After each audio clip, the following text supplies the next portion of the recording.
پہلا سوال یہ ہے، ایک شخص مسجد میں اس وقت پہنچا جب تراویح کی نماز ہو رہی تھی، جب کہ اس نے فرض پڑھنے ہیں، اب وہ کیا کرے؟ پہلے تراویح پڑھے یا اکیلے پہلے فرض پڑھے یا امام کے پیچھے فرض پڑھے؟ اگر امام کے پیچھے فرض پڑھتا ہے تو پھر امام کی نیت نفل کی ہے، اس کی نیت فرض کی ہو جائے گی، امام اور مقتدی کی نیت میں فرق ہو جائے گا، اس کی وضاحت کرے۔ اس کا مختصر جواب یہ ہے، وہ جماعت کے ساتھ مل جائے، امام تراویح پڑھا رہا ہے، وہ اپنے فرض کی نیت کر لے اور وہ فرض پڑھ لے۔ امام اور مقتدی کی نیت میں فرق ہونا یہ ثابت ہے۔ صحیح بخاری میں آتا ہے کہ سیدنا معاذ بن جبل رضی اللہ تعالیٰ عنہ نبی علیہ السلام کے پیچھے عشاء کی نماز پڑھتے تھے، اس کے بعد اپنی قوم کے پاس جاتے تھے اور قوم انتظار میں بیٹھی ہوتی، پھر قوم کو جا کر عشاء کی نماز پڑھاتے تھے۔ معاذ بن جبل کی نیت نفل کی ہوتی تھی، کیونکہ فرض نبی علیہ السلام کے پیچھے پڑھ کر رہے ہیں، ان کی نیت ہوتی تھی نفل کی، اور پیچھے مقتدی جو ہوتے ہیں ان کی نیت فرض کی ہوتی تھی، لہٰذا اس کو چاہیے امام کے ساتھ مل جائے اور فرض کی نیت کر لیں۔ دوسرا سوال یہ ہے، گھر میں صرف دو آدمی ہیں، ایک خامند ہے اور ایک بیوی ہے۔ خامند قرآن کریم کا حافظ ہے، اگر وہ مسجد میں فرض نماز پڑھ کر گھر میں آ جائے اور بیوی کے ساتھ مل کر تراویح پڑھیں تو کس طرح پڑھیں گے؟ کیا اس کی بیوی اس کے ساتھ پاؤں ملا کے کھڑی ہوگی؟ کیونکہ اگر پیچھے کھڑی ہوتی ہے تو وہ اکیلی ہے، اور اکیلے کی جماعت تو ہوتی نہیں، اکیلے کی صف ہے نہیں، صف کم از کم دو آدمی کی ہوتی ہے۔ اچھی بات ہے وہ فرض نماز مسجد میں پڑھ کر آ جائے اور اپنی بیوی کو ملا لے اور جماعت کرائے، لیکن ملائے کس طرح؟ وہ پیچھے کھڑی ہوگی۔ اگر عورت ہے نا جی، وہ مرد کے ساتھ پاؤں ملا کے نماز نہیں پڑھ سکتی، چاہے وہ اس کی بیٹی ہو، بیوی ہو، ماں ہو یا بہن ہو۔ دوسری بات ہے، مرد اکیلا پیچھے کھڑا نہیں ہو سکتا، اکیلا ہے تو وہ امام کے ساتھ پاؤں ملائے گا، لیکن عورت اکیلی کھڑی ہو سکتی ہے۔ صحیح بخاری میں اور صحیح مسلم میں اس کی وضاحت آتی ہے۔ اب آگے بتائیں۔ یہ سوال یہ کہ ایک بندے نے مجھ سے کہا ہے کہ مجھے 12 سال تک اولاد نہیں ہوئی، پھر میں لال شہباز قلندر کے مزار پر گیا تو انہوں نے مجھ کے اولاد ہے، عقیدہ کیا؟ لا حول ولا قوت۔ ایک شخص نے کہا کہ 12 سال تک مجھے اولاد نہیں ہوئی، 12 سال کے بعد مجھے کسی نے کہا، کون سے؟ لال شہباز قلندر کی دربار پہ آپ چلے جائیں۔ میں وہاں چلا گیا، 9 مہینے کے بعد بچہ پیدا ہو گیا۔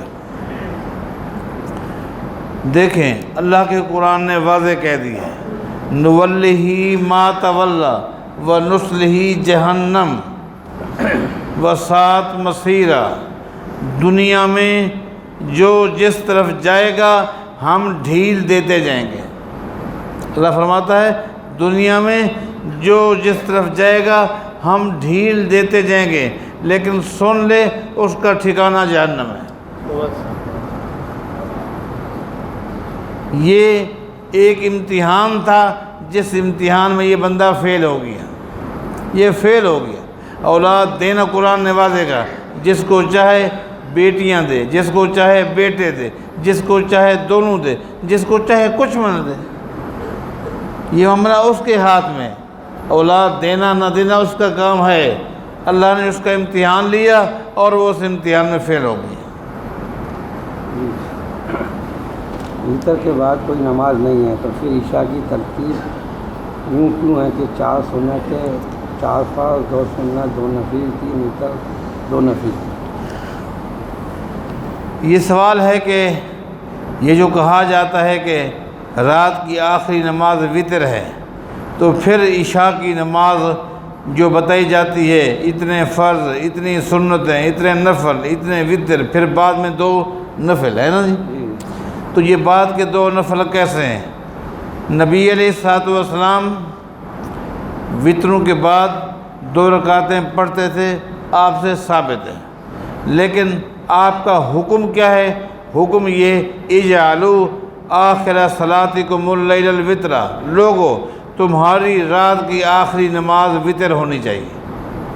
اب جہاں نبی علیہ السلام کا عمل آ جائے اور حکم آ جائے تو امت کے لیے میرے پیغمبر کا حکم چلتا ہے، وہ عمل جو ہے وہ میرے پیغمبر کے ساتھ خاص ہوتا ہے۔ بہت سارے کام میرے پیغمبر کے ساتھ خاص تھے، امت کے لیے حکم اور دیا۔ نبی علیہ السلام لگاتار 2 دن کا روزہ رکھتے تھے اور درمیان میں افطار نہیں کرتے تھے۔ ہمارا روزہ کیا ہے؟ 1 دن کا ہے۔ نبی علیہ السلام 2 دن کا روزہ رکھتے تھے، مانا درمیان میں افطار نہیں کرتے تھے۔ صحابہ نے جب پوچھا، آپ نے فرمایا نہیں، ایکم مثلی، یہ میرا خاصہ ہے، یہ میرا خاصہ ہے۔ تو جہاں خاصیات کی بات آتی ہے تو کچھ امور ایسے ہیں جو میرے پیغمبر کے خاصیات میں سے ہیں۔ آپ سے ثابت ہے، امت کو یہی حکم ملا ہے، تمہاری رات کی آخری نماز وطر ہونی چاہیے۔ کیا ہم اپنی زکوٰۃ بریلوی حضرات کے گھر والوں کو دے سکتے ہیں؟ زکوٰۃ ہم کس کو دیں؟ دیکھیں، نبی علیہ السلام کا فرمان ہے، لا یاکل طعامکم الا التقیون، کوشش کرو تمہارا مال متقین لوگوں تک پہنچے۔ لہٰذا اپنی زکوٰۃ دیتے وقت کوشش کریں کہ ان کو دیں جن کا عقیدہ صحیح ہو۔ اگر کہیں آپ دیکھتے ہیں عقیدے میں کمزوری ہے، لیکن اگر میں اس کو زکوٰۃ دوں گا یہ ہو سکتا ہے اسی وجہ سے میرے قریب آ جائے گا، میری بات کچھ اس پہ اثر کرے گی، اگر یہ سوچ ہے تو آپ ان کو بھی دے سکتے ہیں جن میں قدرے کمزوری ہیں، ورنہ ترجیح جو دیں متقین لوگوں کو دیں۔ جی، سوال یہ ہے کہ ایک شخص کا انتقال رمضان سے پہلے ہوگا، پھر عید کے موقع پر اس شخص کے گھر پر جا کر اظہار افسوس کرنا، یہ عمل کیسا ہے؟ یہ کہا جاتا ہے کہ ایک شخص پہلے فوت ہو گیا، اور عام طور پر ہم نے یہ دیکھا ہے کہ عید کے موقع پر جو رشتہ دار ہیں، دوست احباب ہیں، پھر وہ میت والوں کے ہاں جاتے ہیں افسوس کرنے کے لیے۔ اب یہ رسم بنتے بنتے حتیٰ کہ بدعت کی شکل اختیار کر چکی ہے۔ اب تو صورتحال یہ ہے کہ عید کے موقع پر اگر کوئی عزیز، کوئی دوست کسی میت والے کے ہاں نہ جائے تو اس پر افسوس کرتے ہیں کہ اس کو کوئی احساس نہیں ہوا، ان کو آنا چاہیے تھا۔ لوگ باقاعدہ جاتے ہیں، یہ عمل صحیح نہیں ہے، یہ رسم بن جائے گی اور یہ صحیح نہیں ہے۔ اچھا جی، روزہ رکھنے اور افطار کرنے کی نیت دعا کے بارے میں اسلام کا کیا حکم ہے؟ روزہ رکھتے وقت کیا نیت ہونی چاہیے، نیت کے کیا الفاظ ہیں، اور افطار کے وقت کیا الفاظ ہیں؟ دیکھیں، روزہ رکھتے وقت کیا الفاظ ہیں، مجھے یہ الفاظ کہیں بھی نہیں ملے، کسی بھی حدیث میں نہیں ملے۔ نیت کیا ہے؟ نیت تو میرے بھائی کہتے ہی دل کے ارادے کو ہیں، دل میں جو ارادہ ہے، اس لیے فرض روزے کے لیے صبح سے پہلے اس کا ارادہ ہونا ضروری ہے۔ رات کو ارادہ نہیں تھا اور دن کو کھایا نہیں، ارادہ کر لیا ہے روزے کا، صحیح نہیں ہے۔ لیکن نفلی نماز کے لیے اگر رات کو نیت نہیں تھی، ارادہ نہیں تھا، صبح کو ہو گیا ہے تو یہ ثابت ہے۔ نبی علیہ السلام نے صبح کو سید عائشہ سے فرمایا کچھ کھانے کے لیے ہے؟ سید عائشہ نے فرمایا آج تو کچھ بھی نہیں ہے۔ تو میرے پیغمبر فرمایا اذن انا اصوم، ٹھیک ہے پھر آج میرا روزہ ہے۔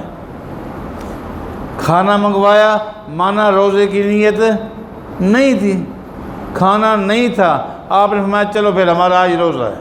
اور حدیث میں آتا ہے آپ چلے گئے، تھوڑی دیر کے بعد جب آپ آئے سید عائشہ نے کہا کھانا آ گئی ہے، فرمایا کہ یہ نفل ہے، اس میں ہمیں اختیار ہے، لہٰذا لے آئیں، ہم توڑ دیں۔ نفلی روزے میں آپ کو اختیار ہے، لیکن فرضی روزے کے لیے کیا ہے، آپ کا ارادہ ہونا چاہیے صبح صادق سے پہلے، اس کے بعد دن کو بغیر شرعی عذر کے آپ روزہ نہیں توڑ سکتے، توڑیں گے تو اس کا کفارہ ہوگا انشاءاللہ۔ جو شخص سو رہا ہے اور اس نے سحری نہیں کری اور وہ صبح اٹھتا ہے سورج نکل گیا تو کیا وہ روزہ رکھے گا؟ رات کا پروگرام تھا، ایک آدمی کا رات کو پروگرام تھا روزہ رکھنے کا، اتفاق ہے وہ سو گیا اور اٹھ نہیں سکا حتیٰ کہ صبح ہو گئی، اب اس کا پروگرام ہے، جی ہاں اگر رات کو اس کا ارادہ تھا اور وہ نہیں اٹھ سکا پھر صبح ہو گئی، اب اس کو اختیار ہے، چاہے روزہ رکھے چاہے بعد میں قضا کر لے، اس کو اختیار ہے۔ بعض لوگ کہتے ہیں کہ 2 مٹھ داڑھی رکھنا سنت ہے، خط بنوانا کیسا؟ یہ بعض حضرات کہتے ہیں کہ داڑھی 2 مٹھ ہونی چاہیے، پہلے تو 1 مٹھ سنتے تھے، اب 2 مٹھ مگر نیچے آ گئی ہے، 1 مٹھ ہے 2 مٹھ؟ 2 مٹھ ہی لکھا گیا۔ اچھا پہلے تو سوال آتا تھا 1 مٹھ کا، آج آ گئی ہے 2 مٹھ کا۔ وہی بات یہ ہے، نبی علیہ السلام کا فرمان ہے او فلھا، بس او فلھا، او لوگو، او میری امت کے لوگو داڑھی کو معاف کر دو۔ اب اگر کوئی کہے بھائی اس شاگرد کو معاف کر دے، ٹھیک ہے جی معاف کر دیے، پھر بھی 2 جوتے مار دے، کیا معاف کیا اس نے؟ معاف کا معنی ہے اب کچھ نہ کہو، معاف کا معنی کیا ہوتا ہے؟ اب کچھ نہ کہو، آنے دو جو آتی ہے۔ اور یہ چیز ہوتی ہے فطرت میں، کسی کی چھوٹی ہونا کسی کی بڑی ہونا، یہ چیزیں ہیں فطرت میں، اور جو چیزیں فطرت میں نا وہ انسان کے بس میں نہیں ہیں۔ مثلا کسی کا قد چھوٹا ہے،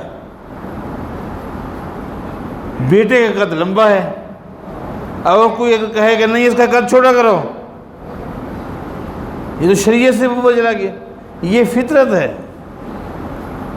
کسی کا ناک پتلا ہے، کسی کا موٹا ہے، کسی کی آنکھ چھوٹی ہے، کسی کی بڑی ہے، کسی کے دانت چھوٹے ہیں، کسی کے بڑے ہیں، یہ فطرت میں ہے۔ داڑھی کسی کی چھوٹی ہے، کسی کی بڑی ہے، یہ چیزیں ہیں فطرت میں۔ شریعت نے کہا او فلھا قص الشوارب، مونچھوں کو کاٹو، پس کرو اور داڑھی کو معاف کر دو۔ اور یہ 1 مٹھ، اور آج صابر بھائی کہتے ہیں کہ 2 مٹھ، یہ ہم نے کہیں نہیں پڑھا نہ کہیں سے ہم نے سنا ہے۔ ہاں جی، نابالغ بچے کے پیچھے نماز پڑھنا کیسا ہے؟ نابالغ بچے، ہاں نابالغ بچے کے پیچھے نماز پڑھنا کیسا ہے؟ جی ہاں، اگر اس ٹیم میں جہاں وہ جماعت کرا رہا ہے سب سے زیادہ علم اس کے پاس ہے، اس کے پیچھے آپ نماز پڑھ سکتے ہیں، اور سنت سے ثابت ہے، صحیح بخاری کی حدیث ہے اور ابو داؤد میں بھی ہے۔ ایک قافلہ نبی علیہ السلام کے پاس آیا اور آ کر انہوں نے اسلام قبول کیا، جب جانے لگے انہوں نے پوچھا ہماری کوئی ذمہ داری؟ نبی علیہ السلام نے فرمایا 5 صلوات فی اليوم واللیلہ، تم نے اپنی وادی میں 5 ٹائم کی نماز پڑھنی ہے۔ فَلْيَؤُمُّكُمْ أَعْلَمُكُمْ بِكِتَابِ اللَّهِ، اور اپنا امام اس کو بنانا ہے جس کے پاس علم زیادہ ہو، شریعت کا علم، قرآن کا، حدیث کا علم زیادہ ہو۔ لو جی وہ چلے گئے، پوری وادی میں سب سے زیادہ جس کو قرآن آتا تھا اس کا نام ہے عمرو بن سلمہ رضی اللہ عنہ، اس کی عمر تھی 7 سال، کتنا؟ 60 نہیں، 7 ایئر، 7 سال اس کی عمر تھی۔ اس نے ایک قمیص پہنا ہوا تھا، یہ تو ابھی رواج ہو گیا نا جی، بچے 2 3 کپڑے پہنتے، پینٹ بھی ہے، شرٹ بھی ہے، یہ بھی ہے، فلاں بھی ہے۔ پہلے تو 10 سال کا بچہ ایک قمیص میں ہوتا تھا، اس کے بعد کہ یہ بڑا ہو گیا ہے اس کے لیے یہ چادر ہونی چاہیے، یہ شلوار ہونی چاہیے، پہلے کہاں ہوتا؟ لو جی عمرو بن سلمہ کہتے ہیں کہ خالی میں ایک قمیص میں تھا، مجھے قرآن کچھ زیادہ آتا تھا۔ بھئی کس طرح آپ کو آتا تھا؟ اس نے کہا کہ ہماری وادی سے صحابہ قافلوں کی شکل میں گزرتے تھے اور وہاں درخت تھے، جب تھکے ہوتے تو وہاں اپنے جانوروں کو بٹھاتے اور وہاں ریسٹ کرتے، اور ہم بھی پہنچ جاتے، بچے تھے تو وہ ہمیں قرآن سناتے تھے، ان سے قرآن سن کر میں نے یاد کر لیا۔ لو جی کہتے ہیں کہ میں مجھے نماز کا طریقہ بتایا گیا، میں نماز پڑھانے کے لیے کھڑا ہوا، جب میں سجدے میں گیا تو میری چادر جو ایک قمیض جو تھی نا، تھی تو ایک قمیض، وہ ہوا کی وجہ سے اڑی اور میرے گردن میں آ گئی۔ ولی بنا ہوا ہے آج کے لحاظ سے، قمیض یہاں آ گئی گردن میں۔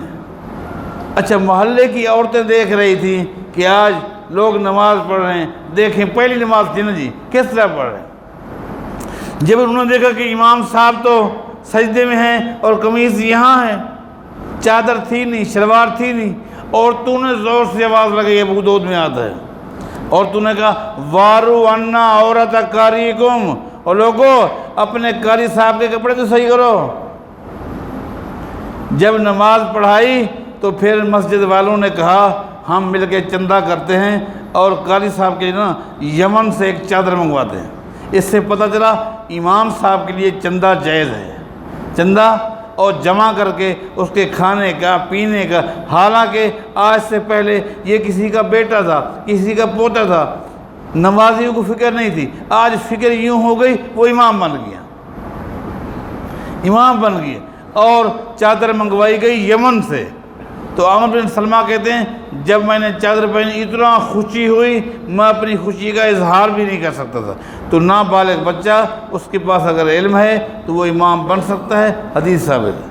کافی ہوگی، چلو جی، چلو جی انشاءاللہ پھر آگے اگلی پیر کو انشاءاللہ۔ سبحانک اللہم بحمدک اشہد ان لا الہ الا انت۔ ہاں جی ہاں جی۔ ایک صاحب نے سال 16 پہلے مکان خریدا تھا، وہ بند پڑا ہوا تھا مکان کی وجہ سے، ابھی وہ مکان جو ہے 2-3 مہینے میں کرائے پر دیا ہوا ہے، تو وہ یہ پوچھنا چاہ رہے ہیں کہ وہ جو بند مکان اتنے عرصے پڑا رہا ہے اس کی زکوٰۃ لگے گی؟ ایک بات دوسری بات یہ کہ وہ جو کرایہ جو آ رہا ہے اس میں ایڈ ہوگا اس کی ٹوٹل رقم میں یا سمجھ گئے؟ ایک شخص کا مکان ہے، پہلے بند پڑا تھا، اب اس نے کرائے پہ دے دی، اس کی زکوٰۃ ہوگی؟ جی ہاں زکوٰۃ ہوگی۔ وہ جو کرایہ لیتا ہے نا، وہ کرایہ لیتے لیتے جب 1 سال ہو جائے گا، سال میں جو اس نے کرایہ لیا تھا اگر وہ کھا گیا تو فبہ، اگر وہ بچ گیا تو اس کرائے پہ زکوٰۃ ہوگی، نہ کہ پوری ملکیت پہ زکوٰۃ ہوگی۔ ٹھیک ہے، سبحان اللہ۔